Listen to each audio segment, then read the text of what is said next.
Rate cuts by the Federal Reserve are right around the corner, and I'm very excited about that. But I also want to let you know that you're still kind of cooked.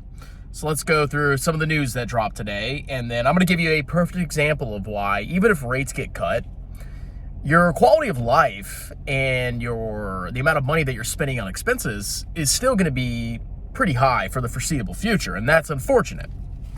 So inflation just dropped for May, and it went up at an annualized rate of 2.4%. Remember, the Federal Reserve has a target of 2%. Once inflation gets down to 2%, they're probably going to start doing rate cuts.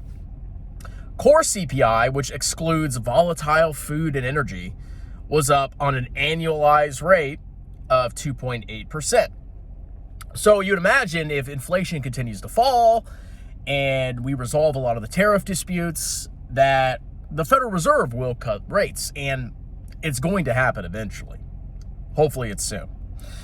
However, there's a little problem here, okay? And the problem is called the 10-year Treasury. So the federal government issues debt at different maturities, and if you think about it logically, the longer the maturity, the higher the interest rate, because if you lend somebody money over a 10-year period, they're more likely to default than if you only lent them money over a 2-year period, for example. So currently the 10-year Treasury is trading at 4.44%. That's a little high, at least compared to the past 5 years. And unfortunately, that Treasury rate impacts mortgage rates, and that impacts car loan rates. Most people finance cars, and most people finance their homes. It is a very rare person that can buy a new car or a home all in cash. So you have to borrow money. Now, because those are longer term types of debt, the interest rate that is charged by banks, institutions, is directly correlated to the 10-year Treasury rate. The 10-year is the risk-free rate. You can lend money to the federal government and get 4.44% risk-free. So if you were to lend money to some random person to get a mortgage, you're probably going to charge higher, right? Makes sense. So why is the 10-year Treasury hovering at 4.44%? Well, number one, I think the market kind of sees the potential for higher inflation going into the future. That's kind of playing into it. Also, our government has really bad finances. I don't know if you noticed this, but our government debt as a percentage of GDP is well in excess of 100%. So we have more debt on the federal government's books than our country produces in a year. Not astronomical, not world-ending, but it's still pretty significant.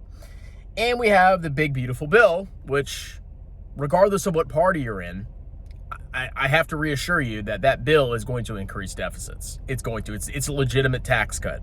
It'll benefit us in the short term, but that may lead to higher borrowing costs for the federal government, and because of that, for mortgages and car loans going into the future. So you might actually be paying a lot of those tax cuts back with interest on your debts, just saying. So let me give you an example here. Let me tell you how much of an impact a high 10-year Treasury yield is going to hurt your finances. My mortgage, my interest rate is 2.89%. I locked it in May of 2020, and I am extremely happy I did that. The current 30-year mortgage rate is 6.867%. Okay? So that's almost triple the rate that I'm paying now. My current mortgage payment, excluding taxes, is $1,056. That's for principal and interest. So I pay the $1,056 every single year, every month for 30 years. That will completely amortize my $250,000 mortgage. If I were to get a house right now for the exact same price, do you want to know what my payment would be? It would be $1,667. So my payment would go up by 50%. 50%. Because the 10-year is much higher than it was when I originally got my mortgage. Okay? So even if the Federal Reserve cuts short-term rates, that may not necessarily translate to a decrease in the 10-year Treasury yield. And when that happens, you're going to have a lot of issues affording a home. So here's how bad the impact is.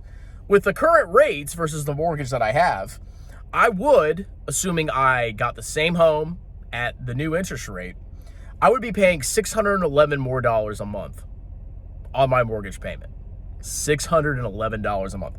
That's $7,334 a year more that I would be paying to live in the exact same house if I were to purchase it at the exact same price.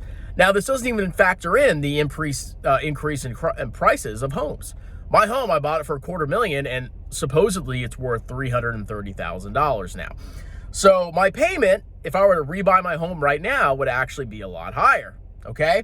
So you can celebrate inflation coming down, you can celebrate your tax cuts, but these high 10-year Treasury yields that we're experiencing are going to hurt you pretty significantly, okay? And until that 10-year comes down, I don't think you're going to see a material improvement in your quality of life.